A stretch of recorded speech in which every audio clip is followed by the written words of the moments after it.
ओ खोरे किन्नी वार सीने विच खुबियां, सुरमे दे विच दोवें अखां डुबियां।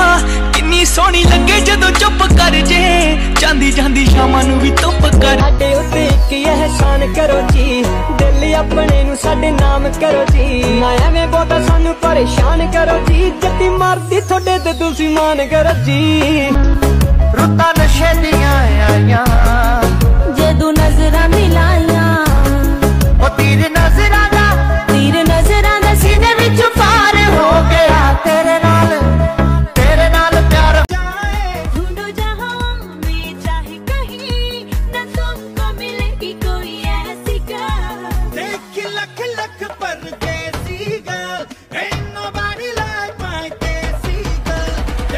अल्लाह वक्त ले आवे किते मेरा बन जावे, मेरा ढोला मेरी अखियां दे सामने रवे। ढोले नू काला सूट